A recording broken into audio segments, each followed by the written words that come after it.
Buenas tardes. Antes de nada agradecer a estas extraordinarias personas que me rodean. Don Manuel Arenas, gran dinamizador de la cultura española en La Coruña y amante de la literatura y de la historia, lo cual es de un valor extraordinario en estos tiempos que corren con viento en contra. Y a mi amigo del alma, Juan Granados, que nos une una amistad desde mucho tiempo y que el pobre debe estar harto porque siempre que presento un libro lo tengo a mi derecha. Y viceversa. Verdaderamente de estos escritores que te meten en el libro, en la parte cordial y humana de los libros, con lo difícil que es eso cuando se habla de historia.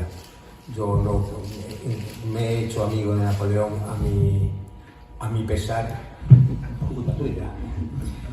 Muchas gracias a los dos, muchas gracias al Casino y muchas gracias a ustedes por su presencia.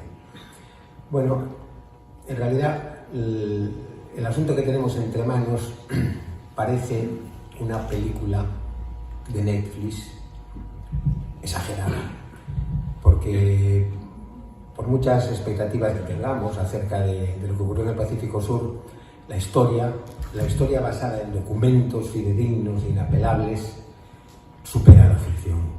Creo que pocas veces este adagio se ha convertido en un auténtico monolito imposible de esquivar. Espero que a partir de ahora sea imposible de esquivar para la comunidad científica, histórica, internacional. Para decirlo muy rápido, bueno, pues una vez que se reparte el mundo entre España y Portugal, pues bueno, cortas una manzana, por un lado cortas la manzana a 300 leguas de las Azores al oeste, pero ¿por dónde cortas la manzana en el antemeridiano? No era tan fácil resolver este reto cosmográfico, pero mientras se resolvía este reto cosmográfico, tanto España como Portugal se lanzan a por el antimeridiano, se lanzan a por el otro lado del mundo, porque en el otro lado del mundo tenemos las especias, el clavo, la canela, la nuez moscada, el jengibre, que ya en Europa eran productos de auténtico lujo y que en el caso del clavo prácticamente valía el peso lo mismo que el oro. Los portugueses se lanzan intrépidos por África y después de muchas aventuras consiguen llegar al Cabo de Buena Esperanza de llegar a las Molucas. Y sí, efectivamente, llegan. Los españoles tenemos que darnos prisa, tenemos que darnos mucha prisa porque estos están llegando y se nos ocurre rizar el rizo de los atajos y tirar así por el Atlántico sin tener ni idea de si eso ni siquiera era posible. Pero vamos, parecía que la Tierra efectivamente era redonda y malo sería. Pero bueno, el temerario almirante, la Isabel de Castilla, se lanzan a por las especias. Se hubiesen muerto todos en mar abierto, se llega a ser porque Dios premia a los valientes y se encuentran inopinadamente con América, se encuentran con la española, sobreviven las carabelas de Colón, los barcos de Colón, y hemos encontrado un nuevo continente con el cual vamos a realizar la mayor maravilla de la historia de la humanidad, reconocida por los viajeros extranjeros, Lumis, Del Pons, el propio Humboldt, que viaja a América en el siglo XVIII y se quedan estupefactos para siempre, y la califican como el mayor logro de la historia de la humanidad, como la obra cumbre del espíritu humano, que eso fue lo que hicimos los españoles en el planeta, algo que nunca se había hecho y que nunca se volvió a hacer, que fue el respeto al otro, lo que hoy llamamos derechos humanos, y como bien dijo Juan, Isabel de Castilla lo deja claro en su testamento, y después de un conjunto de leyes y disposiciones que se recogen en el epílogo del libro, sí, lo conseguimos darle a millones de personas, en millones de kilómetros cuadrados, durante siglos, una buena vida, algo que nunca volvió a ocurrir, nunca. Los desarrollos posteriores del colonialismo, del capitalismo asociado, no jugaron a ese juego. Pero bueno, volviendo a lo que estábamos hablando, pues sí, al final España se encuentra con América es un obstáculo, hay que circunvalarlo. Desde La Coruña sacó un par de expediciones para escanear la costa y a ver cómo se llega al Pacífico, y al final no hay tutía, no encuentran ningún paso, no lo hay. Hay que volver por el infernal estrecho de Magallanes, que tanto había costado en la primera circunnavegación. Pues allá vamos, pues montamos la casa de contratación. La Coruña, muy lista, consigue ser la sede, seduciendo al emperador, al que muy poco después va a ser el emperador Carlos V, Carlos I de España. Y desde La Coruña en 1525, ni corta ni perezosa, zarpa una flota, la expedición Loaysa Elcano, con la intención de abrir esta ruta. Pero esta ruta de ir desde La Coruña hasta las Molucas, pasando por el estrecho de Magallanes, es muchas veces el trayecto que hizo Colón. Y se lanzan por ello, aquellas 7 naves que zarpan del puerto de La Coruña. Imagínense aquella despedida tan emocionante. Las 7 naves, 4 de ellas las había armado Elcano en Portugalete, pero había una pequeñita, 96 toneladas, nada, un barquito, que estaba marinada por coruñeses que tenemos todos los nombres y de dónde vivían. Imagínense la despedida. Seguro que cuando zarpó la San Lesmes hubo lágrimas, hubo gritos. ¡Qué valientes eran! En la primera circunnavegación, de 250 y tantos hombres, consiguen volver 17. Pero vuelven. Esta vez son 450 hombres, de un valor que supera a todas las destrezas, a todos los desarrollos tecnológicos por los cuales la península ibérica se había convertido en había realizado la primera expansión planetaria. Y el viaje fue infernal desde el principio. Consiguieron llegar al Pacífico al final 4 naves de las 7, y de esas 4 pues sabemos el destino de todas. Solo una consiguió llegar a las Molucas, de las 7 una, y con enormes pérdidas terribles. En la mitad del Pacífico, en medio del escorbuto, la mala alimentación, y después unas aventuras que hay que leer, porque es que cualquiera que no fuese español se hubiese dado la vuelta con más precisión. Cualquiera que no fuese español no tenía detrás una nación con semejante desarrollo tecnológico-cultural para llevarlo a cabo, ¿no? Pero de esas 4 que penetran en el Pacífico, sabemos el destino de 3. De 3 que no se atrevieron, de una que sí que se atrevió, y llegó a las Molucas. La Nueva Victoria llegó a las Molucas. En el medio de este viaje infernal por el Pacífico, Loaysa se pone enfermo de pura malnutrición. Le cocinan una rata a la desesperada, pero no consigue salvarlo. Elcano hereda el mando de la expedición y muere 4 días después.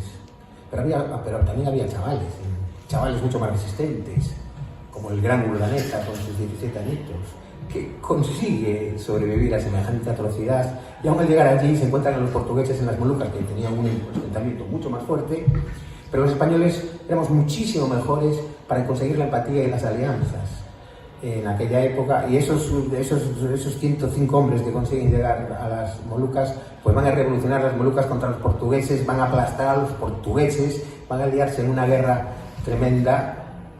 Y lo peor de todo es que ya Carlos el emperador, había vendido las Molucas por 300.000 ducados a Portugal, pero las noticias tardaron 3 años de sopapos con los portugueses, que los pobres estaban horrorizados y decían que los españoles eran pocos, pero sabían aliarse con los moluqueños. Pero mientras todo esto ocurre, hay algo que es un hecho que no podemos negar, y es que los 4 barcos que entran en el Pacífico, hay uno del que no volvemos a saber nada. Hay uno del que no se vuelve a saber nada.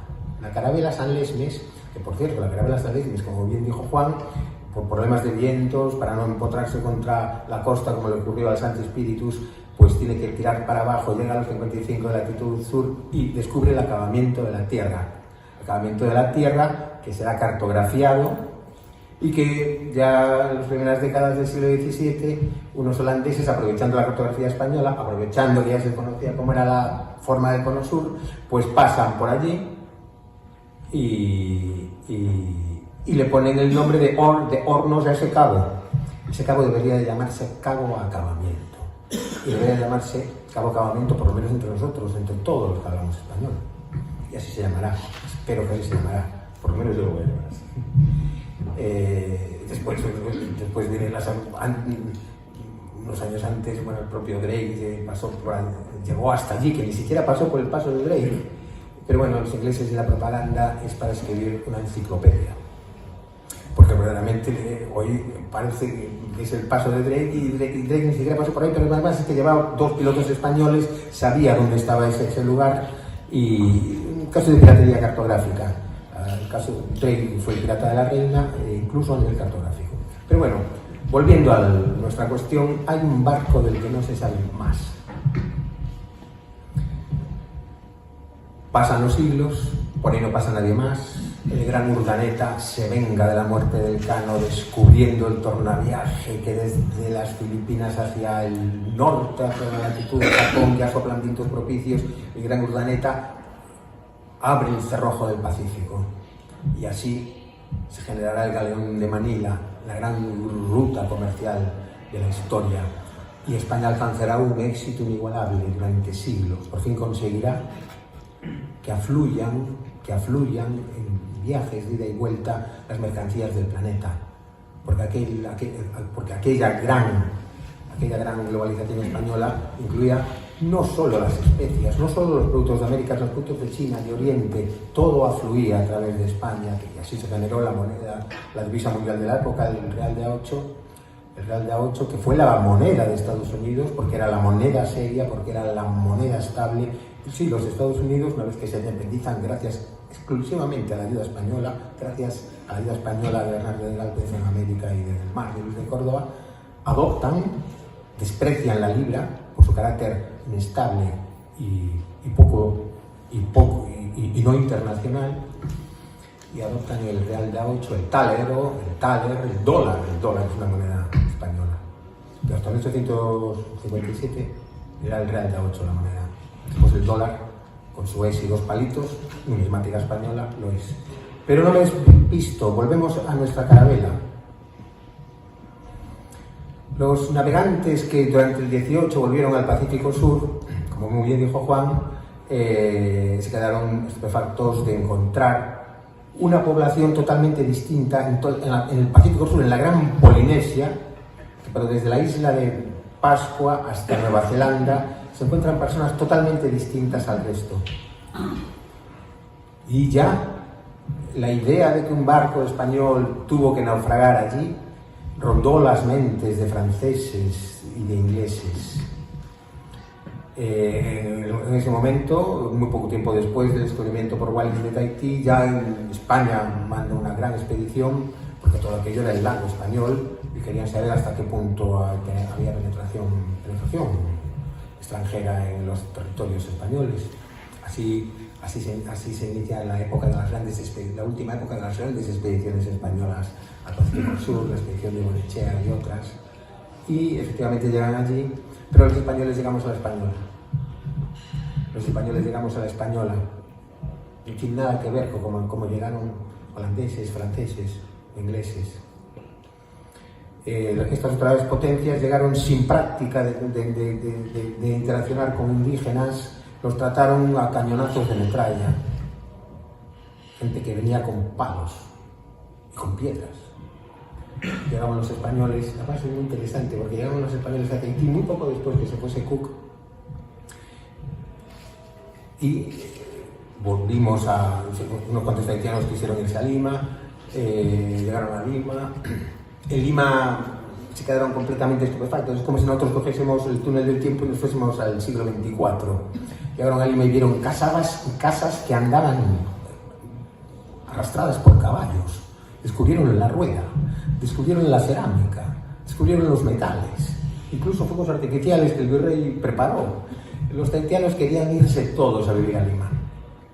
Pero fue muy interesante porque porque el que cuidó a los tahitianos en el Palacio del Virrey, el gran Máximo Rodríguez, pues aprendió un soldado limeño, o sea, español, de Lima, aprendió muy rápido a hablar tahitiano, se creó el primer gran diccionario de tahitiano de una lengua europea, y así en el segundo viaje a Tahití, ya llevábamos a los limeños de vuelta y a españoles que por primera vez sabían hablar tahitiano. Fuimos los primeros europeos que hablamos tahitiano. Y bueno, hay una anécdota que me gustaría contar, y es que al llegar allí, a Tahití, descubren una persona con un poncho. ¿De dónde habrá salido ese poncho? Es un poncho de Buenos Aires, pero para saber de dónde era el poncho, pues porque tenían que saberlo, les enseñan una bandera francesa, nadie dice nada, les enseñan una bandera inglesa, y las 200 canoas que rodeaban la fragata se escapan gritando. A partir de aquí se inicia el asentamiento español en Tahití. Fuimos los primeros que nos asentamos en Tahití. El primer asentamiento español en Europa fue la misión española de Tahití. 2 frailes franciscanos, un grumete que era un desastre, un chaval díscolo, y este Máximo Rodríguez, y el grado de integración llega a un extremo absoluto. Hasta tal punto que si nosotros queremos profundizar en la vida de estas sociedades que tenían tanto de europeos y que tanto ya habían fascinado a todos los viajeros, tenemos que leerlo en español. Porque Máximo Rodríguez llega a convertirse en el líder moral y espiritual de la isla. Máximo Rodríguez llega a enfadarse tanto con el grumete y con los frailes que andaban a tortas. Fíjense, una misión de 4 personas en una isla de 15.000 habitantes. Ninguna nación se hubiese atrevido a eso. Andaban a tiros y a cañonazos de metralla al resto de las naciones, mientras los españoles nos hicimos realmente amigos. Hay muchísimas anécdotas recogidas en el libro. Y el día que Máximo Rodríguez se enfada con los... se quiere estar toda la pelea con el grumete, con los frailes, se escapa y lo siguen 500 tahitianos, y ahí donde él quiere le hacen una casa en un día. Esa noche ya tenía una casa preciosa. 500 tahitianos desplazaron el terreno, trajeron todos los materiales y le hicieron la casa. Fíjense hasta qué punto llegamos a estar integrados. Yo escribí este libro pensando en recuperar la historia de los náufragos de las San Lesmes, y me encuentro con una España absolutamente empática y única. Y esto sí para mí un impacto emocional. Ya tenía la mosca atrás de la oreja, acerca de la leyenda negra y todo eso, pero es que el milagro español es único en el planeta. Milagro de derechos humanos, milagros del respeto al otro. Ya Felipe II consigue para los indígenas unas condiciones como las 8 horas al día de trabajo, 8 horas al máximo, fines de semana libres, hay que parar para echar la siesta, las mujeres embarazadas no pueden trabajar, los niños embarazados no pueden trabajar, perdón, las mujeres embarazadas, los niños de 14 años. La seguridad social, que es uno de los grandes méritos que tenemos los españoles, lo consideramos natural, y en otros países ni la hay, en los países de la primera potencia mundial occidental ni la hay. Eso ya estaba en España, en principios del 16. Ya había escuelas de niñas, miles de niñas aprendiendo castellano en México, cuando en Europa las niñas no sabían leer ni escribir. La desproporción es tan absolutamente espectacular que es el milagro español. Es algo de un valor tan grande como el milagro griego, por lo menos. Ya se habían publicado en España gramáticas de todas las lenguas americanas, y aún no se había publicado en Inglaterra la primera gramática del inglés, pero no puedo, porque hay tantos ejemplos que no podemos hablar de esto. Lo que sí que tenemos que decir es que recabamos una información extraordinaria. Encontramos que esta carabela naufraga más bien en Calla, porque aquellos atolones madrepóricos de la Polinesia eran son auténticos paraísos. Imaginaos una playa de 30 kilómetros que se cierra sobre sí misma en un aro, totalmente llena de cocotales. En el medio un lago a 30 grados, lleno de peces. Ahora imagínense que llegan un viaje en que la gente se va muriendo de enfermedades y se encallan allí. tuvieron que echar 4 cañones por la borda, 4 cañones para reflotar el navío. Estos son los cañones que se encuentran en 1529, empotrados en el coral, significa que llevaban siglos, aparte cañones de principios del siglo XVI, y que lleva a Robert Langdon, el autor del Pablo Juan, a iniciar esta investigación que abre el camino que he seguido yo y he ampliado con toda la incomparable documentación española. Imagínense. Bueno, hemos reflotado la carabela, seguimos. A todo esto las mujeres se quedan fascinadas con la piel blanca, de los europeos. Bueno, yo me quedo, tú también te quedas, sí, nosotros 3 nos quedamos. Se inician relaciones de amor, y la tripulación de las San Lesmes se va quedando en las islas, en Amán, en Ana, después en Rayatea. Tanto Amán es un atolón de estos, no puede vivir mucha gente, pero se puede vivir. Ana es un atolón mucho más grande y mucho más fértil, donde también hay una huella caucásica europea enorme. Después está en la gran isla de Rayatea, que eso ya es una isla. Y ahí es que allí en Rayatea existe ya una mitología. La religión de Rayatea habla de unos hombres que vinieron en un barco. Se convierten casi en dioses, en personajes mitológicos, generatrices de las culturas polinésicas. Porque en la mitología maorí se habla de que la estirpe maorí viene de Rayatea, Hawaiki en la mitología. La conclusión es inapelable. Bueno, encontramos estas personas totalmente distintas a los otros indios, a los otros indígenas, estas personas abiertas, estas personas con unas sociedades muy sofisticadas, con una industria agrícola espectacular, como encuentra el gran Francisco de Mourelle en las Babao, el último paraíso del Pacífico descubierto por España, con estructura agrícola, ganadera, y con una construcción naval que supera a la europea. Mourelle en las Babao se queda tan estupefacto de que llega con su tan vapuleada fragata princesa, que le vienen catamaranes que triplican la velocidad de la fragata.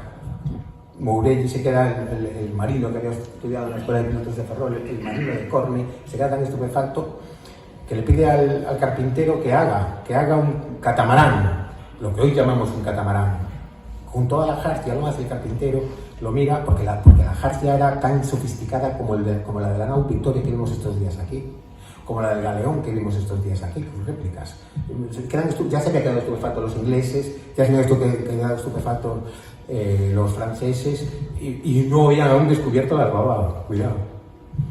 Y de hecho en Tahití, cuando va a Bougainville, se queda tan maravillado que escribe sobre las maravillas de Tahití, y las noticias van a generar el mito del salvaje feliz, el mito de los ilustrados. Toda esta antropología del mito del salvaje feliz de Rousseau y todos estos nace de la visita de Bougainville a Tahití. Pero lo que ocurre en las Babao todavía es mucho más espectacular.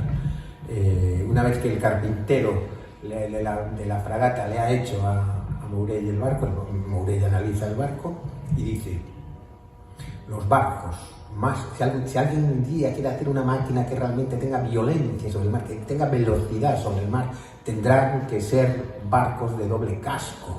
Y explica por qué, con una precisión de ingeniería naval extraordinaria. Se recoge en el libro. El libro no lo escribí yo, el libro lo escribieron los grandes marinos españoles de su época. Y es verdad, los barcos más veloces del planeta hoy, los que tienen los récords de velocidad, son catamaranes. Pero no solamente nos encontramos eso, nos encontramos una sociedad de personas que visten a la europea, con un trato exquisito. ¿Cómo es posible que en todas estas islas, desde la isla de Pascua hasta Nueva Zelanda, porque la impronta sanlésmica en Nueva Zelanda es la más fuerte de todas, los maoríes son un porcentaje elevadísimo descendientes de aquella tripulación marinada por coruñeses, otros gallegos, también algunos andaluces. El asunto se vierte en que los náufragos tuvieron hijos con aquellas polinesias, y si tienes un hijo con una polinesia, si tienes un hijo entre dos personas de distintas etnias, pues van a salir mestizos. Pero si los hijos a su vez tienen hijos entre sí, que eso fue lo que ocurrió, los nietos, por las leyes de Mendel, que estudiamos, las leyes de los guisantes de aquellos, los nietos te puede salir uno totalmente polinesio, otro mestizo, y te puede salir un rubio con ojos azules, por la combinatoria que todos conocemos. Pero si esos nietos se vuelven a unir entre sí, vuelve a ocurrir lo mismo. Y si los bisnietos, tataranietos, tataranietos, estamos hablando de muchas generaciones, se siguen uniendo entre sí, pues entonces puede ocurrir que al llegar, como ocurrió, al llegar a finales del 18, a volver al siglo, al llegar a Goyenechea, a Gallango, nuestras expediciones encuentran un porcentaje espectacular de personas con rasgos europeos, pero no solo con rasgos europeos, con una figura en la vestimenta absolutamente europea, con representaciones teatrales, con una religión sincrética que nos recuerda al cristianismo, con cruces. He encontrado relatos españoles donde se hablan de cruces en las islas.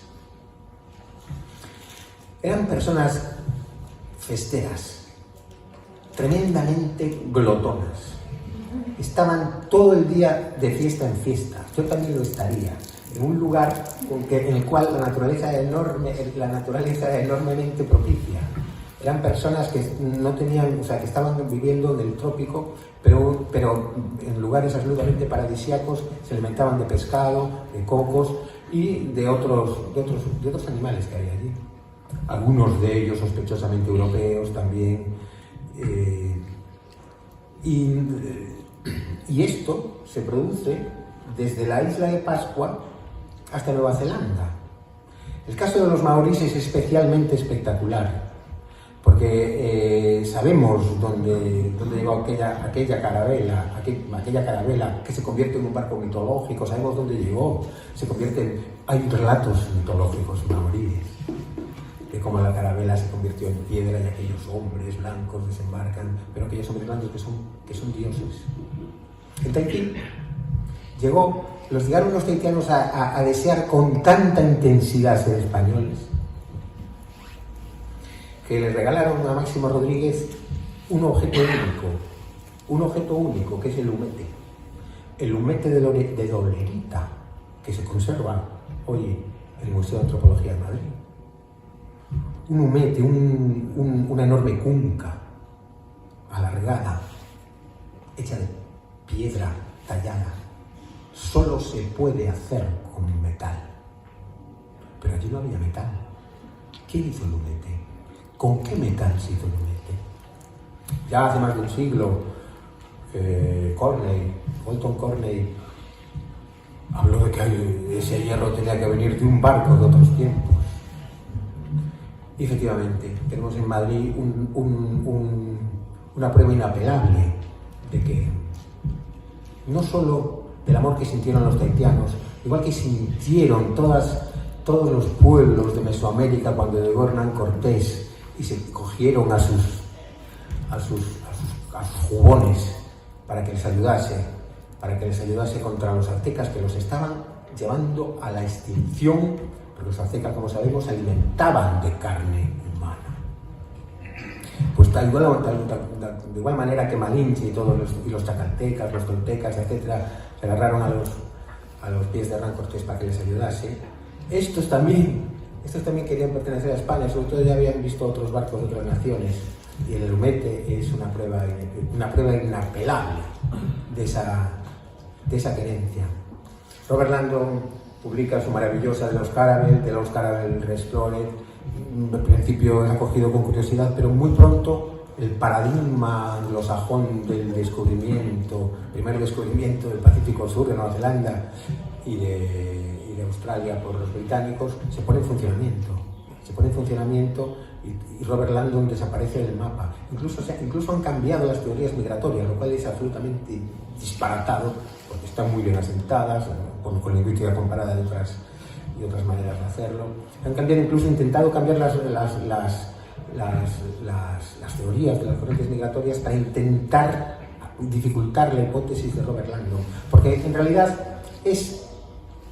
no es la historia de unos náufragos que sobrevivieron, no, es la historia de unas personas que se integraron de tal manera en el Pacífico Sur que generaron un verdadero salto civilizatorio, generando unas sociedades paradisíacas en las cuales la alegría, la fiesta, el teatro, los juegos, la religión sincrética que es lo que nos recuerda al cristianismo, generó un mundo feliz. Un mundo feliz.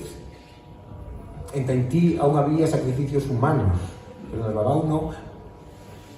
En Tahití no había sacrificios humanos y los pobres dos frailes intentaron parar sacrificios humanos de una sociedad de 15.000 personas. De hecho, un tajua, un sacerdote, se fue contra el pobre padre Jerónimo Clota y no lo reventó de una pedrada porque los indígenas lo pararon. Pues el propio Máximo Rodríguez fue testigo de escenas escalofriantes. Pero bueno, sí, no pudieron acabar con todo en todas partes aquellos descendientes de las sanlésmicas, pero sí que le dieron una impronta a esta zona sanlésmica que engloba la Polinesia entera, desde Nueva Zelanda hasta la isla de Pascua, donde también inapelablemente hemos encontrado personas de carácter europeo y con una forma de ser totalmente distinta, muchísimo más sofisticada.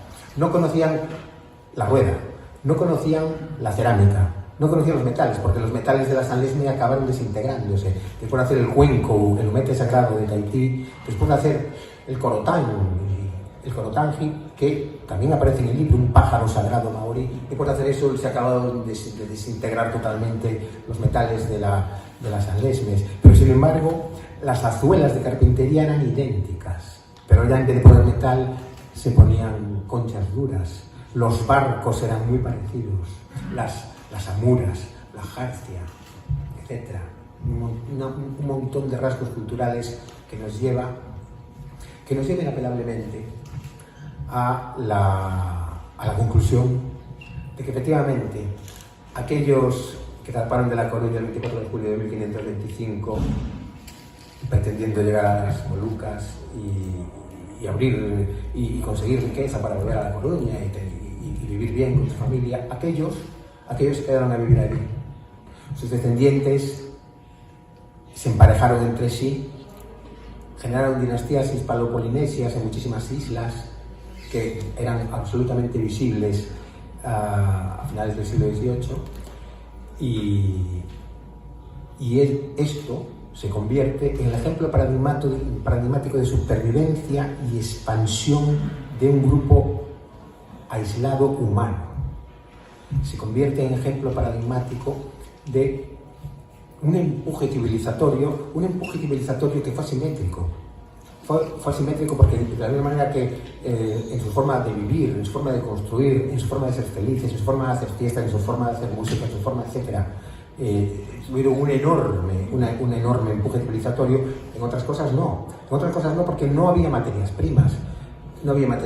Siguieron vistiéndose, se vestían totalmente a la europea, pero con unas cortezas de árbol que machacaban hasta que conseguían hacer ropa que no duraba nada. De hecho, cuando llegamos los españoles, pues necesito el viaje de Morell, es un viaje épico, un viaje homérico, porque Morell descubre las barbas de un modo absolutamente azaroso y a punto de morirse todos sus hombres, solamente porque tenía que llegar unos pliegos a destiempo desde Manila a Acapulco. Pero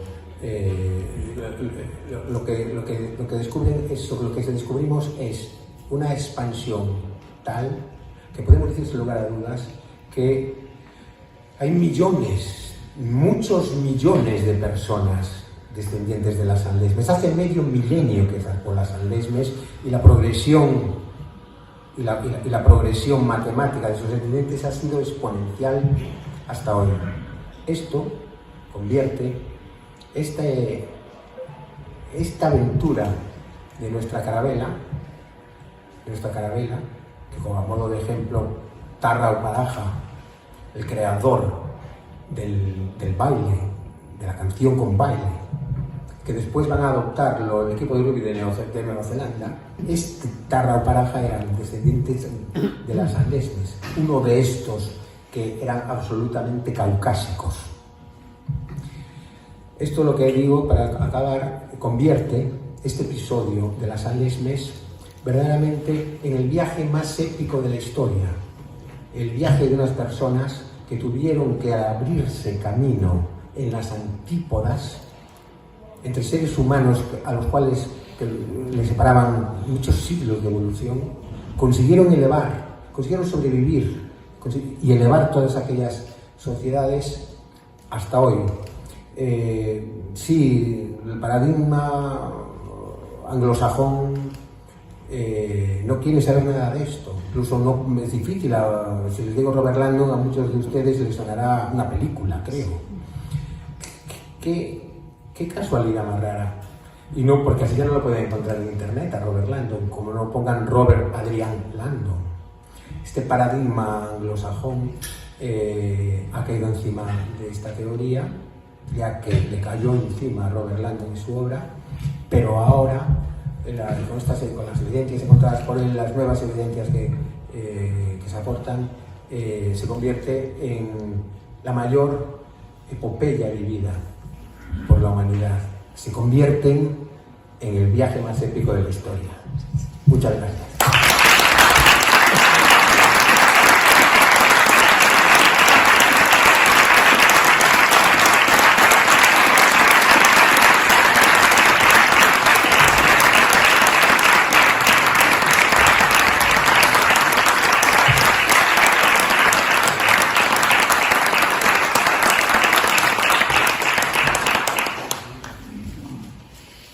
Si tienes tiempo para alguna pregunta, estaré encantado de contestarla si puedo.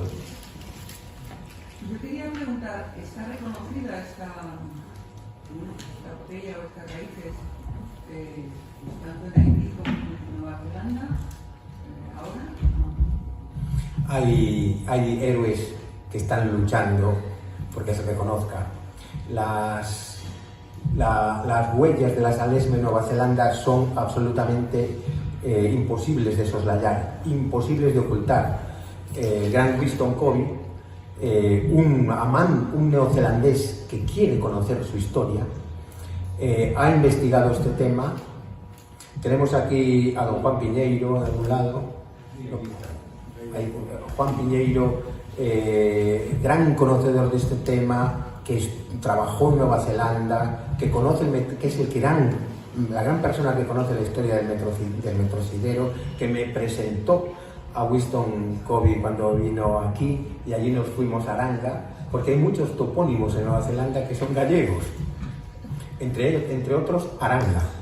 Y tienes que contar hablando de esto lo de los ojos. Sí, perdona. Y nos fuimos a Aranga porque Winston Covey estaba desesperado por conocer a Aranga, pensando que era su verdadera, que el pueblo donde él había nacido, Aranga de Nueva Zelanda, en realidad venía de Aranga de Galicia, y allí nos fuimos con Winston Covey, Juan y yo. Y sí, Winston Covey ha escrito un libro, se titula Nueva Zelanda, un puzzle histórico, no sé cómo lo tradujeron así, su rompecabezas histórico, a la búsqueda de los conquistadores españoles.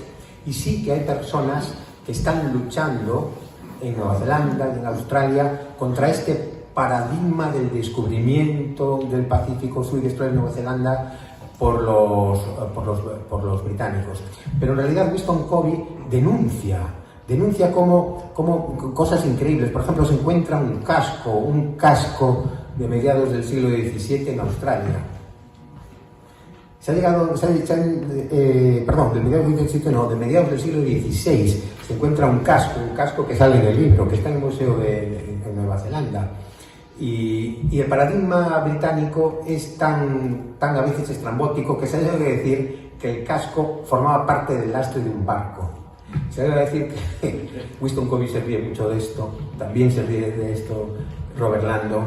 Se ha llegado a decir que el casco se lo regaló a un colono a un jefe maorí. Se ha llegado a decir que un colono de finales del siglo XIX llevaba un casco de principios del siglo XVI y que al llegar a Nueva Zelanda lo tiró porque le sobraba. Se ha llegado a decir cosas que ya son ridículas, y lo que sí podemos decir es que este paradigma de la versión oficial del descubrimiento de Nueva Zelanda por los británicos se está desmoronando. El propio James Cook llevaba mapas, pero esto es un tema que no tenemos tiempo para hablarlo, pero bueno, Australia fue cartografiada en la primera mitad del siglo XVI, probablemente por portugueses, y estos mapas se filtraron a la escuela de Dieppe, a la escuela cartográfica de Dieppe, y a mediados del siglo XVI tenemos mapas de Australia que han sido autentificados por muchísimas personas, incluyendo la Marina Real Británica. Cuando James Cook llega a Australia llevaba estos mapas, y gracias a esos mapas no acabó su barco empotrado con la gran barrera de coral. El propio Cook dice, como bien sabe Juan, que no descubrió nada. Todo esto es un mito posterior. Entonces, claro que hay personas luchando en el mundo anglófono, luchando en Australia y Nueva Zelanda para que esto salga a flote, pero se enfrentan con un paradigma muy consolidado, pero en todo caso este paradigma no tiene nada que hacer contra la historia. Y hablando, y los hórreos. Una de las cosas que tienen los maoríes, pero muchas cosas hórreos, tenían unos mecanismos para cortar árboles que son totalmente europeos. Pero sí, el tema de los hórreos, Robert Landon relaciona los hórreos con los hórreos gallegos. En maorí, ¿saben ustedes cómo se dice perro en maorí? Se dice pero. Y hay otras palabras, la palabra pataca para referirse a los hórreos. Landon la relaciona con la palabra batata. Ya conocíamos las batatas, y hay muchísimos otros ejemplos, una cantidad enorme de ejemplos que nos llevan inapelablemente a refrendar definitivamente, a confirmar y además a ampliar la afirmación de que al llegar a unos españoles consiguieron buscarse la vida hasta tal punto que hoy hay millones de personas felices, o por lo menos felices, hasta que llegaron las nuevas potencias coloniales y acabaron con casi todos ellos, felices hasta el siglo XVIII y XIX, de origen español, y un porcentaje de ellos importante de origen gallego, y dentro de ese origen la mayoría de San Jorge, de la pescadería. Sabemos de dónde era cada uno de los marineros de zonas de La Coruña, ¿sí?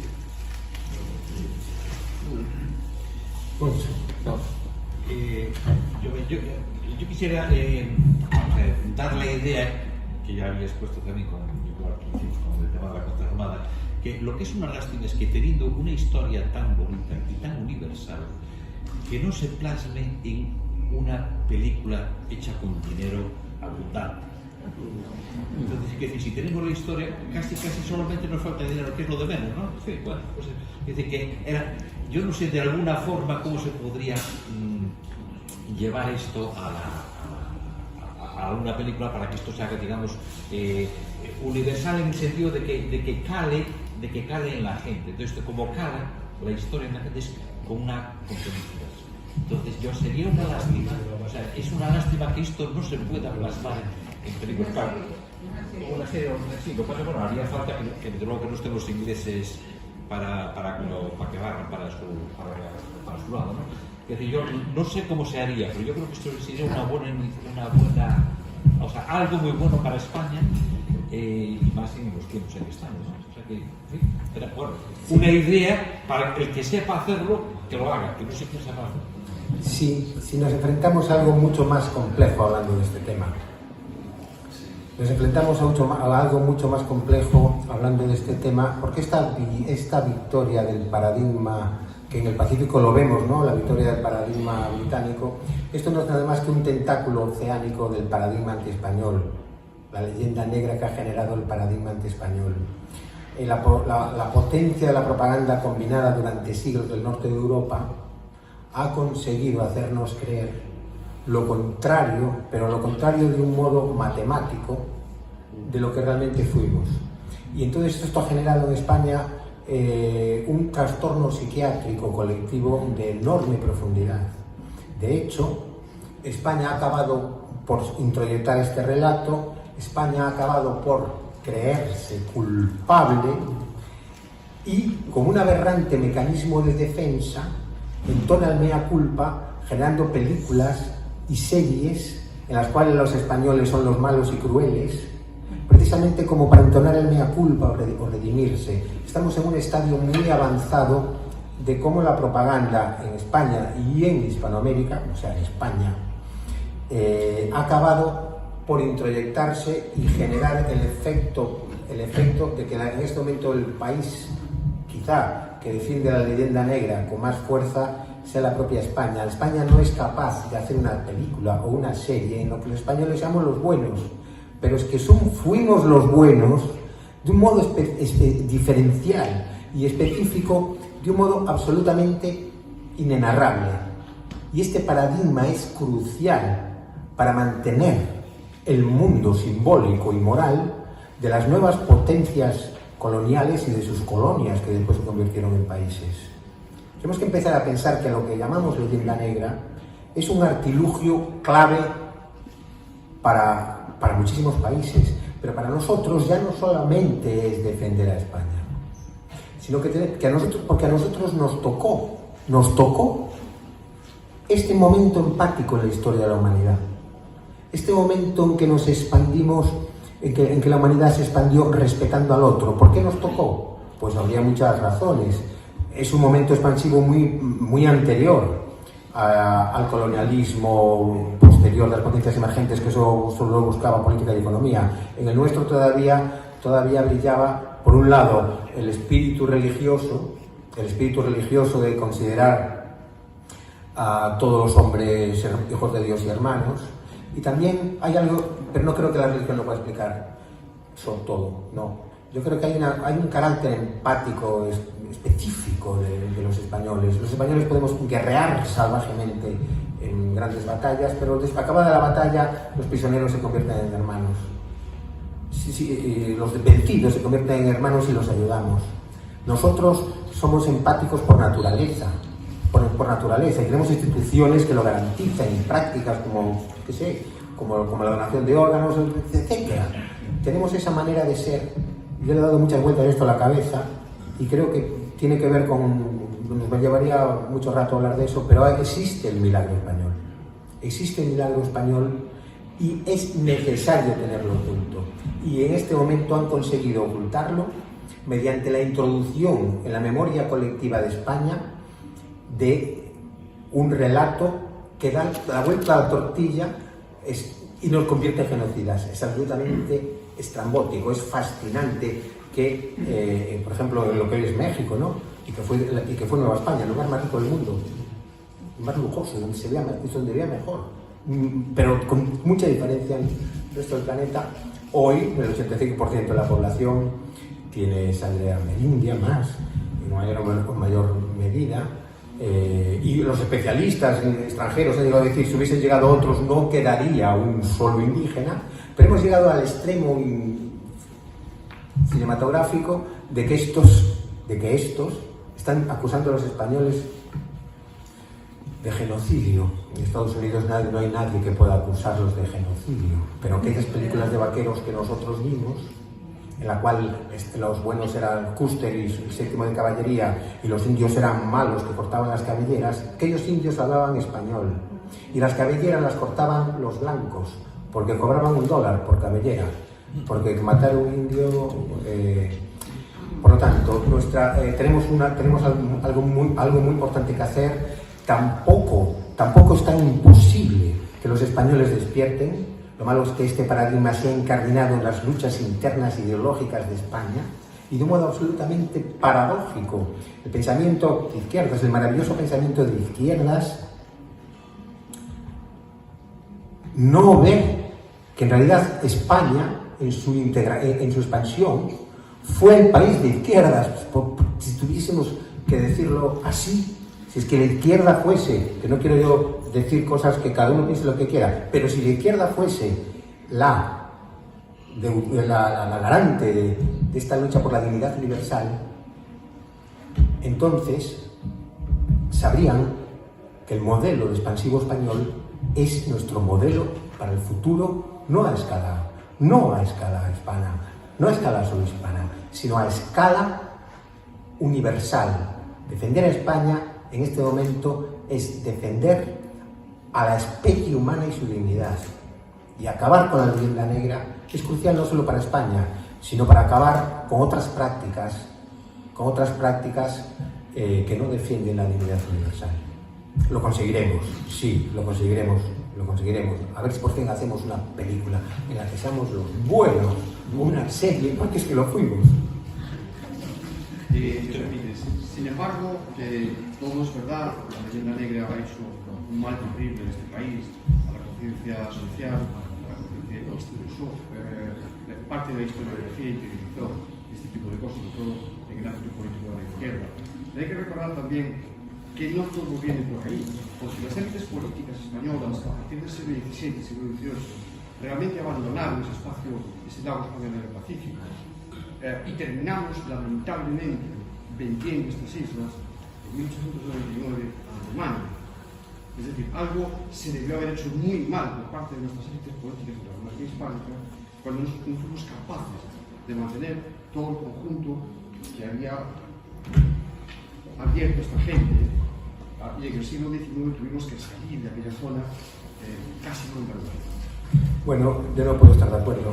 No puedo estar de acuerdo porque desde el primer asentamiento estable en los Estados Unidos, asentamiento estable inglés en los Estados Unidos en 1607, hasta su expulsión definitiva en 1800, a principios del 800, transcurrieron 176 años.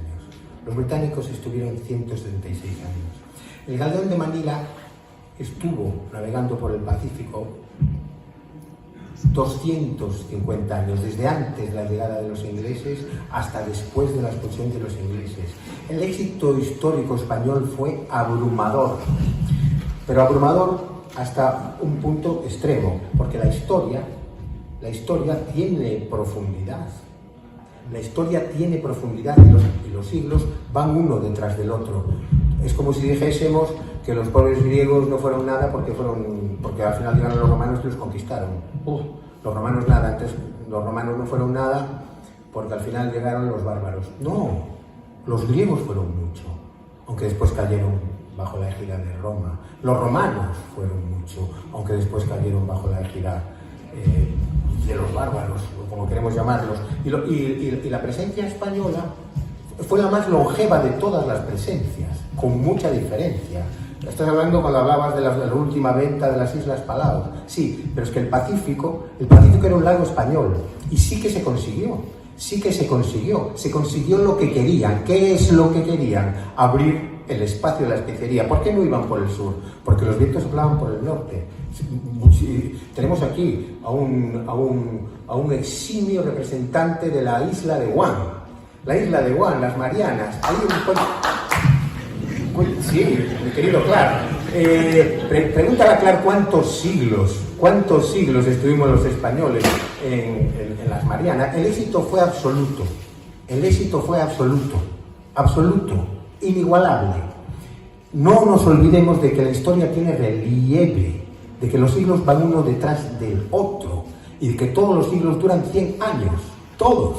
El siglo XVI dura 100 años, el siglo XVII dura 100 años, el siglo XVIII dura 100 años, y hay que sumar los años. No, el éxito fue absoluto. Tenemos que actualizarnos, igual que se actualizan los teléfonos, que están siempre pidiendo que se van a actualizar a las 12 de la mañana, que tienes que dejarlo enchufado, pues nosotros tenemos que actualizarnos para vernos como lo que fuimos, porque eso es la esperanza para la humanidad entera. Claro. Perdón. Por ser nativo de las Islas Marianas, me interesa mucho el tema. Y en particular, yo quiero saber más de los otros encuentros entre los españoles y los otros pueblos oceánicos. Porque yo soy un producto de la enseñanza de la historia española a través de la leyenda negra. Porque Guam pertenece a los Estados Unidos, entonces estamos bajo de un sistema educativo estadounidense que nos enseña la historia española de Guam en una serie de atrocidades, tras matanzas, tras genocidios. España lo manda. Entonces, estar aquí en España, ya llevo 4 años aquí. No soy historiador, pero quiero saber la historia. Entonces, asistió a conferencias como esto y yo hice una exposición sobre el legado hispano en la isla de Guam. Estoy buscando un sitio para exponer, ¿sí? Pero es que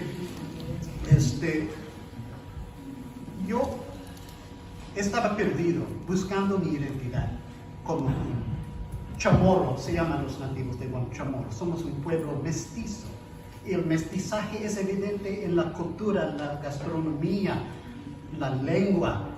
Más del 50% de las palabras del idioma chamorro son palabras que provienen del español. Entonces, para mí, aprender el español creo que era algo más fácil que otra persona que pues no claro. Tiene ese. Sí. Pues claro, jugó un papel fundamental Guam. Jugó un papel fundamental porque Guam era una base española importante y gracias a Guam se salva Mourelle y sus hombres. Todo eso lo explica en el libro. Claro que sí, querido compatriota Clark.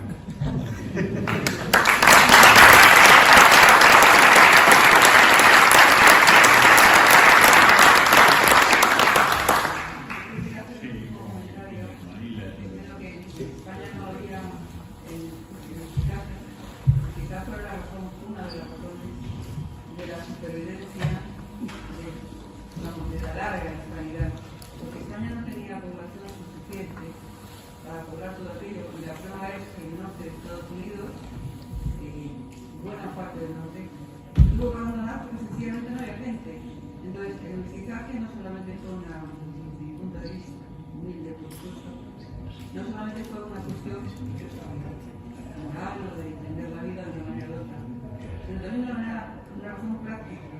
Hubiera sido imposible con la población que tenía España en el siglo XVI y el XVII poblar todo aquello si no llega a ser por el mestizaje. No sé si a lo mejor estoy metiendo la pata, pero es una idea que se me ha ocurrido. Desde luego, uno de los mayores logros de la historia de la humanidad es el hecho de que Fernando, muerta Isabel, en 1514,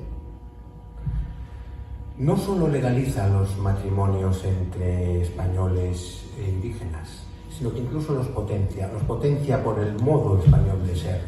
Pensemos que en Australia, hasta 1967, los aborígenes no tenían derechos.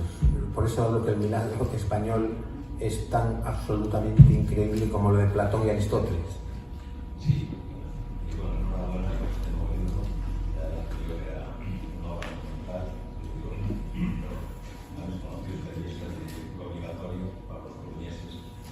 Y quería preguntarle porque en el control de organización institucional de Ramón Tamames, de la Junta del Mundo de España, él sostiene que la Casa de Contratación de la Coruña, donde partió la exposición que se pedía y Cano, precisamente en la casa no desastre de todas las secretarías, que fue el principal motivo que ocasionó el cierre de la Casa de Contratación de la Coruña.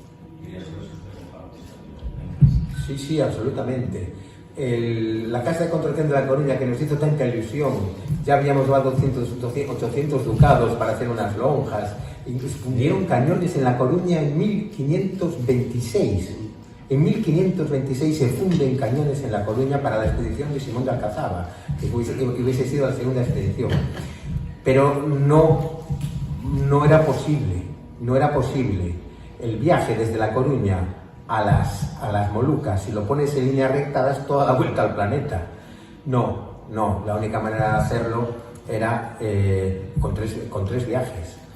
De Filipinas a Acapulco con el galeón de Manila, de Acapulco a Veracruz con aquellas enormes caravanas, y ya después de Veracruz y La Habana aquí. Sí, evidentemente fue una cosa muy bonita, nos ilusionó mucho. Cuento el detalle en la casa de contratación, cómo funcionaba, qué bonito era. Estaba en manos de la iniciativa privada. Uno de los topicazos increíblemente estrambóticos es que era un monopolio real. Nada de esto es un monopolio real, sino que la casa de contratación iba a funcionar, como dije creo al principio, con una iniciativa privada. Pero nada, esto era imposible. Era muy bonito, pero era imposible ese viaje. Sino que se sustituyó por estos otros viajes que funcionaron durante siglos como un reloj.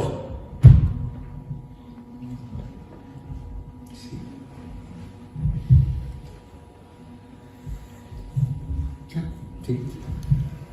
Bueno, eso soy capaz de decirlo sin ponerme nervioso. Yo tengo 60 años, 61 concretamente.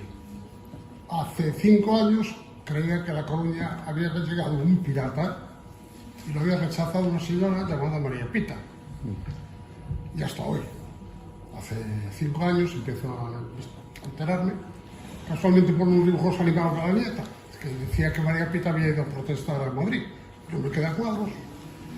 A partir de eso me entero de que la estancia de los piratas, de ese barco pirata, consistía en 126 barcos, corrígeme si es cierto. 180 más los barcos sueltos. 180 más 26.000 ingleses atacando La Coruña, no un día ni un pirata, sino toda la flota. Y 14 días de resistencia heroica de una ciudad con 4.000 habitantes. Todo lo leído de tu libro, no te estoy diciendo nada acá. Y que te quiero decir con esto, que ahora vienes y me descubres que también resulta que el Pacífico es gallego y es coruñés. Gracias como coruñés de corazón, gracias Luis por el orgullo que levantas en mí y todo lo que me has descubierto. Solo lo he escrito para eso.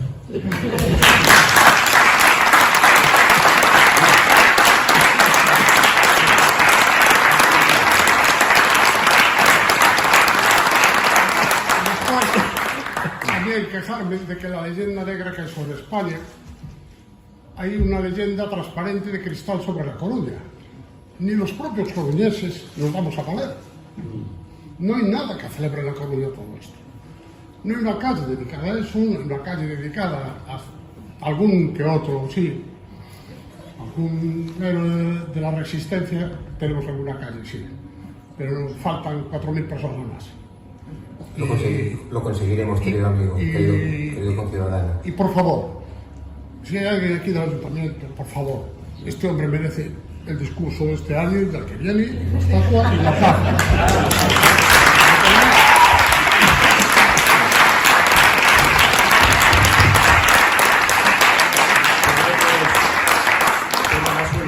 Hay un concejal del ayuntamiento que tomará tu palabra. Si este hombre no hace el pregón de este año, me hago de lujo.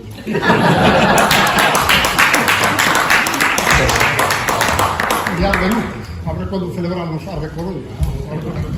Bueno, damos por finalizado el acto. Gracias Luis, gracias Juan, y todos aquellos que quieran que Luis les dedique su libro aquí. Muchas gracias. Muchas gracias.